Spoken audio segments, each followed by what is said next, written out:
Hey, what is up, everybody? Welcome inside the Guilty as Charged podcast. My name is Steven, and I am your host as always.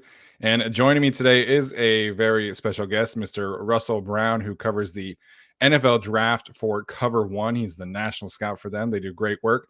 Russell does great work. He's one of my favorite draft follows of the draft season. So can't thank him enough for joining us today. And Russell, what's up, man? How you doing?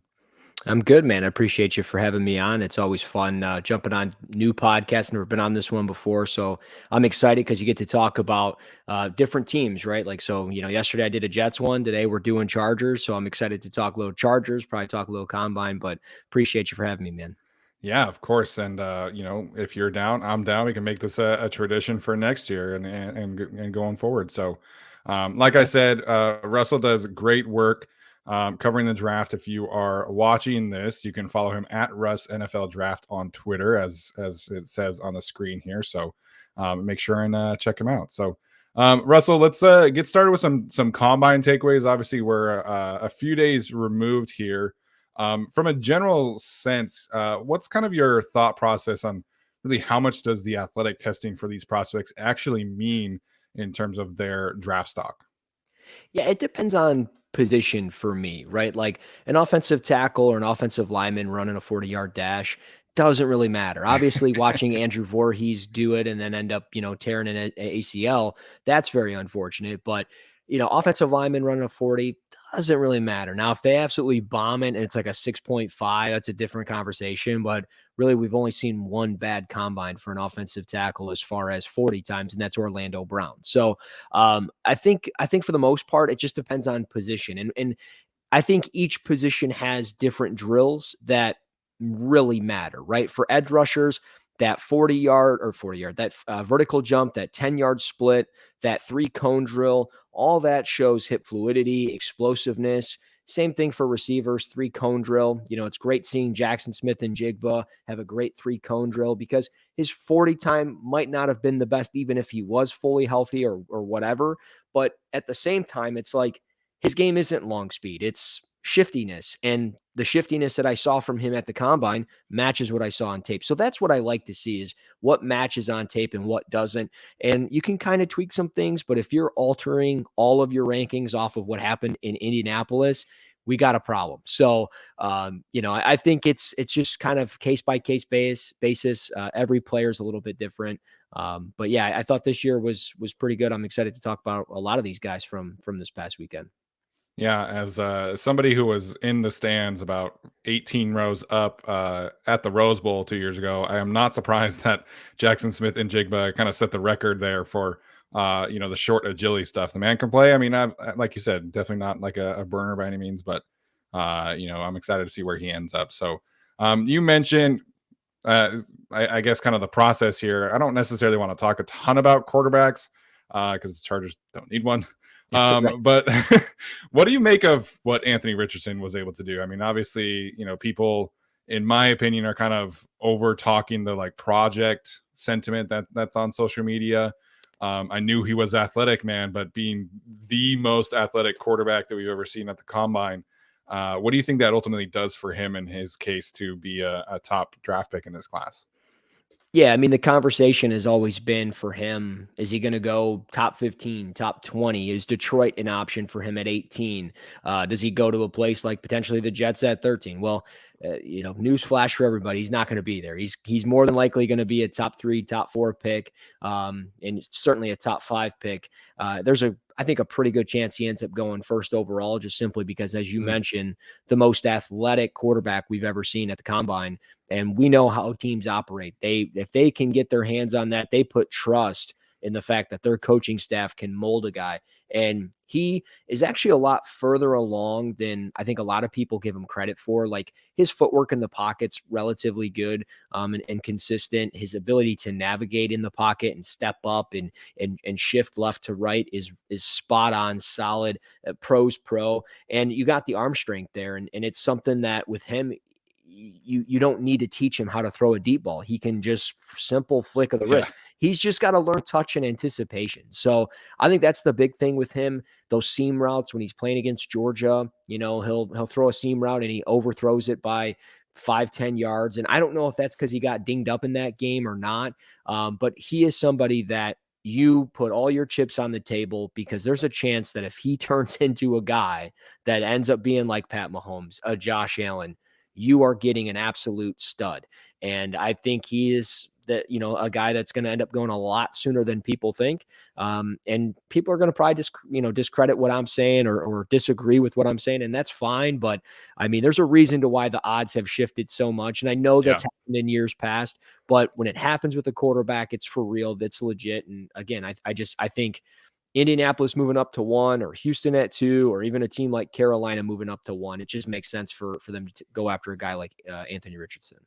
Yeah, it sounds like, based off of everything that we've been hearing out of Indianapolis, that the quarterbacks are all going to go early. And if you are, a team that can be patient, a Frank Reich who has a 6-year contract, like, why would you not go take, the biggest gamble and take a big swing at this thing and see if you can, knock it out of the park. So I think Anthony Richardson is underrated essentially at this point as a Yeah. processor. Yeah, and you mentioned, his movement in the pockets. He's a fun player to watch. So we'll shift gears obviously away from the quarterbacks here. Any wide receiver or defensive back to you that really kind of, stood out? Maybe somebody that could be not necessarily a top guy, but somebody that could have gone from maybe late first, early second to potentially being a top 15, top 20 pick. I certainly think Jackson Smith and Jigba did enough to justify being, the first receiver off the board. I know he didn't run the 40, but like we mentioned, he's not a burner. It's not really his game. It's the shiftiness within his routes. It's what he does pre-snap, from orbit motions to jet motions to what he does after catching the football. I mean, he could have 2 to 3 defenders in space in short, tight areas of the field, and he ends up just getting this wiggle and juke or cut, and he ends up making all these defenders miss. And that's the special thing about his game. And him coming in at 6'1", 196, like, that's a solid size, solid frame. The vertical jump at 35 inches is solid. I think he's somebody that can play in the slot. He can play outside. I think there's a chance that he ends up going top 15, just simply because of kind of what Jordan Addison didn't do. Jordan Addison didn't test great. He wasn't as explosive as you'd expect for a player his size at 173 pounds. And he's a former track and field guy too, Jordan Addison. And I know he had the back strain, so maybe the 40 time wasn't as impressive. It was a 4.5, but at the same time, this was a guy in high school in the 100-meter dash. He ran it in like 10.81 seconds. So it's like, well, you kind of expect him to be in like the low 4.4s or high 4.3s, and he just wasn't. So I think with Quentin Johnston, he's another one. And these are kind of the big three, right? Like, where are they going to go, and in what order are they going to go in? Quentin Johnston, he had an impressive workout. He made some really good catches and really good grabs, high pointing the football. Him being 6'2" was a little underwhelming, and maybe some people prefer that because maybe that means he can run his routes a little bit better. But I just see a guy that doesn't have that dog for a guy his size to go up and always create separation. And I'm fine with guys that don't create separation. I'm a big Mike Williams guy. I'm a big T. Higgins guy. I'm a Drake London guy. Guys that don't separate, I'm fine with. But Quentin Johnston is just interesting, and I just don't see the physicality within his game that I would like to see. But so that's why I'm leaning towards Jackson Smith. And another name, I think that doesn't get enough credit is, and this is a kind of a late round guy, but that's Marvin Mims Jr. from Oklahoma. Not going to say he's going to be a first rounder by any means, but to run a 4.38, almost have a 40-inch vertical, to have a under 7-second 3-cone drill, like that, he's always been kind of this vertical threat, right? Him having those times really showcases that he can be a short and intermediate area route runner for a team. And I think that's a really good thing to have, because you're going to need him to do a variety of things. And I think he's going to move up a lot of teams' boards. I'd be interested if a team like the Chargers would be actually very interested in a player like him, because I think they're going to do some research on wide receivers in this draft, probably safe assumption. And I wonder if a guy like Mims would be an under the radar player for them. Yeah, as you could probably guess, I'm a big Marvin Mims fan. I think he's very underrated in this class as well. A lot of fans want the Chargers to take a receiver at 21, and all the mock drafters have it's been generally been a wide receiver or a tight end. How good is this wide receiver class in your opinion? Because I think there's a lot of people will say the Chargers might have a chance of getting, wide receiver 2 at 21 because of all the other positions, right? But it's like, how does that really stack up in comparison to previous years, in your opinion? It's not close to previous years. I mean, there's no CeeDee Lamb in this draft. I mean, CeeDee Lamb for me a few years ago was a top 5, top 6 player. Jamar Chase, same type of deal. There's none of those guys in here, and that was kind of what I was getting to with Quentin Johnson is those guys had that dog mentality, those it factor kind of traits where they just go up and get it. Doesn't matter if they're 6 foot flat or 6'4", they go up and they get it. Quentin Johnson doesn't really do that. Jackson Smith, again, not really his game. Jordan Addison, not really his game. I still like Jordan Addison a lot. I still think he's, my top receiver in this draft, but none of those guys show it consistently enough to where I'm like, hey, I would take this guy top 10. So I think the Chargers have a legitimate shot to take one of those 3 guys at 21 if they really want one of them. It's just a matter of who's it's going to be. And if I had to bet on who was going to move up, it would be, JSN. But I think it's a good group overall. I don't think it's great, especially at the top.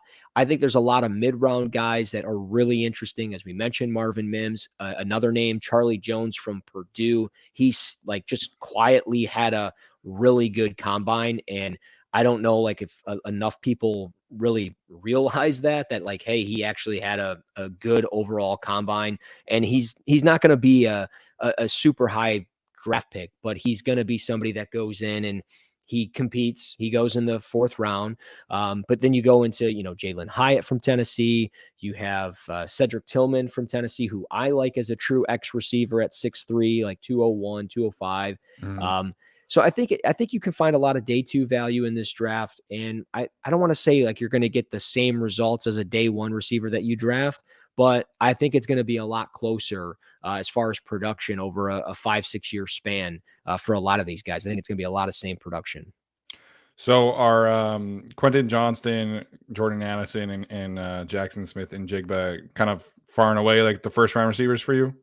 Yeah, and I mean, could we see Jalen Hyatt get in there? Absolutely. Could we see Zay Flowers and Josh Downs? I haven't even gotten into them yet. Those are kind of like the second tier guys. And it wouldn't surprise me if it ends up going JSN, Zay Flowers, Quentin Johnston, and then Jordan Addison. It wouldn't surprise me by any means if that's the order it goes. Or if it even went Zay Flowers and then Quentin Johnson and JSN. Because every team has, receivers are like ice cream. It's pick your flavor. And I think that's the thing here with these guys. Every GM and scout and coaching staff are going to have a certain flavor. It's going to be chocolate, vanilla, Neapolitan, this, and that. So it's going to be all different things. And I think that's the key.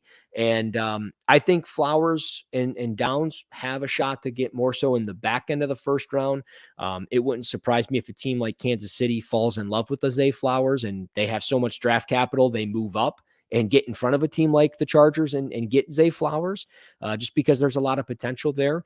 But yeah, I think once you get past the top tier guys in JSN, Johnston, and Addison, you kind of get into that second tier of Downs and Flowers for me. And then you get into the Hyatts and the Tillmans and stuff like that.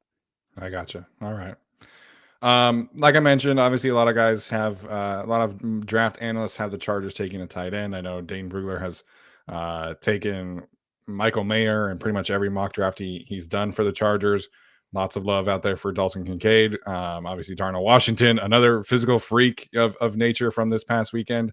What are your thoughts on this tight end group? I like it. I genuinely like it. I think you can get a lot of talent, whether it's Musgrave out of Oregon State, Michael Mayer out of Notre Dame, Dalton Kincaid. I'm a big fan of Kincaid. I mean, only having one career drop, the vertical threat ability that he has, he can align in the slot, 6'4", 250, 245 in that range. And I know he didn't test, and I know he's working through, an injury, and that might concern some people, but he's, again, sure-handed, moves really well after the catch. He has that vertical threat ability. He goes up and gets it too. He high points the football well.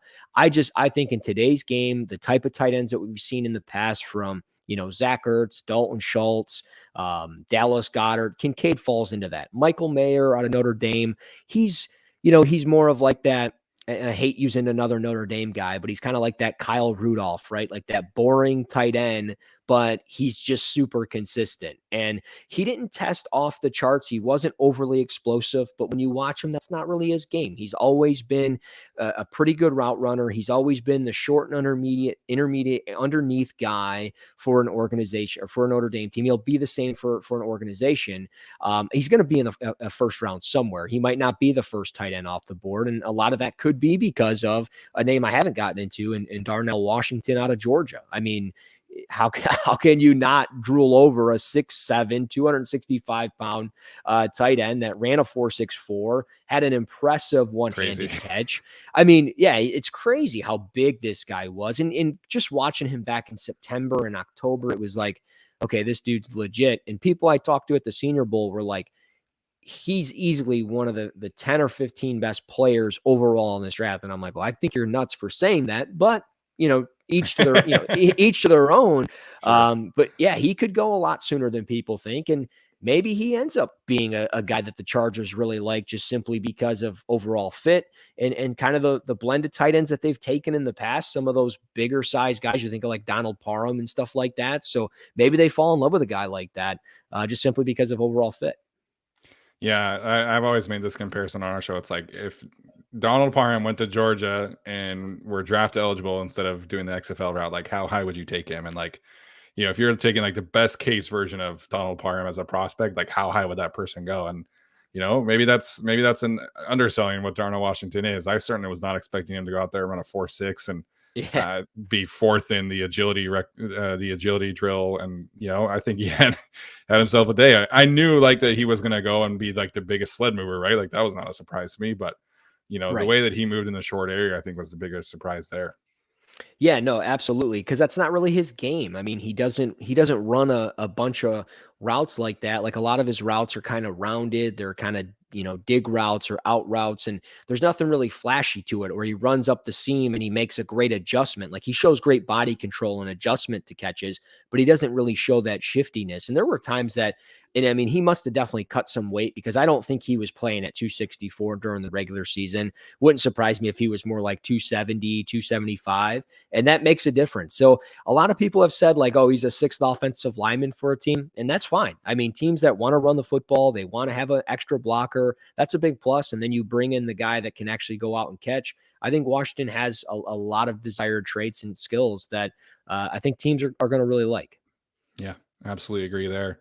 So an underrated need, in our opinion, on this show for the Chargers is a pass rusher. Obviously, they have Joey Bosa, Khalil Mack. Joey didn't really. He only played in 5 games last year. Khalil Mack getting up there in age. We don't necessarily have to talk about Will Anderson and Tyree Wilson, but who from the edge rushers this week maybe kind of stood out to you that the Chargers could be targeting in the first round at pick 21?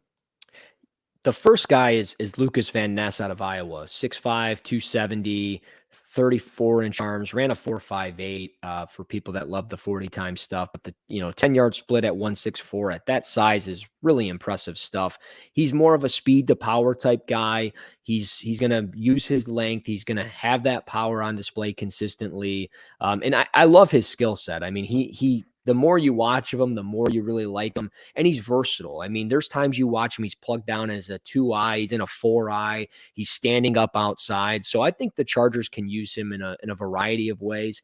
And I'd be really intrigued with him if he ends up being there at 21 or 22, whatever the pick is. I think it's actually 22, but we It's end up technically saying 22, yeah, but Dolphins we say and all. 21. Yeah. Which has screwed everything up because when I do like a mock draft, I end up going berserk because I miss, I don't put them in there and I'm like, Yeah, why are the Chargers 21 or whatever? So I whatever. gotcha. Totally get it. But another name, Derek Hall from Auburn, Oh, not necessarily a guy that is uh, worthy of pick 22 because he doesn't have the pass rush plan as other edge rushers. But it just wouldn't surprise me if a team like the Chargers valued a guy like that, as we've seen them do with guys with similar size at 6'3", 255, like a Melvin Ingram or something like that. I mean, he tested well, a 4.55. He had a 10-yard split, a 1.59, which I like to look at just because it's impressive to see that get off. And I think he has a really good get off. I think he's got really good bend. I think he pursues well. And when I was at the Senior Bowl talking just with the scouts that were around me, and then just listening to Brian Flores drool over the speed to power that Derek Hall Mhm. had, I'm like, man, he really likes him, and now he's in Minnesota, so maybe he is actually worthy of, between pick like 20 and all the way through pick 32, just simply because of the overall position and kind of the need and the skill set. So I think he's somebody worth looking at. And then just the last name, and this is one that I don't know if he's going to be there, but how can you not get excited about the potential of Nolan Smith from Georgia? I mean, he blew up the combine at 6'2", 240. 4.39 is just ridiculous. A 41.5-inch vertical is crazy. And he's somebody that kind of does it all for the Georgia defense. I mean, he plays off-ball linebacker. He plays in the slot a little bit and really out wide, and he might run to curl the flats, or he'll rush the passer. He shows fluidity within his lower body. He shows really good power. He takes on blocks well. So I think he's somebody that, had he had not gotten hurt, I think we would have been talking about him all this time through the first round. But now he's solidified it. And if he ends up being there at 22 as a sneaky need, as you mentioned, for the Chargers, I think Nolan Smith kind of fits as well. So I think those three guys all kind of fit at that 22 range. Yeah, we're big Nolan Smith fans on this show. I agree, Rightfully man. If so. he doesn't get hurt, yeah, if he doesn't get hurt, I think you're definitely talking about a bona fide, top 12 pick. But Mhm. we'll see. He might still end up being that guy. But people keep saying to me like, oh, like he doesn't have a ton of pass rush productivity. It's like, well, he got injured, like he was on his way to having a ton of pass rush productivity, and also like Georgia's blowing everybody out, and they're rotating 8 guys, so. I'm not concerned about Nolan Smith. I think he's a fantastic prospect. I think he's gonna be a great pro. And I mean, his podium session was electric. I wasn't there, but I caught some of the clips and stuff. So, I think he just checks a lot of boxes for what these teams are looking for at that position. Just overall. Yeah, no, absolutely. I mean, you want guys that, wear their heart on their sleeve. They show it with effort on the field, and he seems like just a great locker room guy, a guy that just got his head on his shoulders, and he's going to be productive at the next level. It's just more so fit, scheme, and where he ends up going in this first round. And like you mentioned, he could very well be a top 12 pick. I mean, you look at Houston. They could go quarterback at 2, even though they need an edge rusher. They could pass on Will Anderson, take that QB, and then end up going Nolan Smith at 12 if he's there. So I think he would make a lot of sense for the coaching staff there. Yeah, absolutely agree there. So, Russell, this has been great, man. Appreciate all your time. Where can our listeners go and find your work if they want to check you out? Yeah, I appreciate you for having me. If we got to do this again as we get closer, for sure. But find me on Twitter in the meantime, at Russ NFL Draft. Just tons of video stuff there, tons of written content, all that good stuff. So smash the follow button and enjoy the ride of as we get to the 2023 NFL Draft. All right, man. Appreciate you again hopping on. Chargers fans, please go check him out. Sincerely, one of the best follows on Twitter for the NFL draft season. So go check him out, and we'll talk to you guys next time.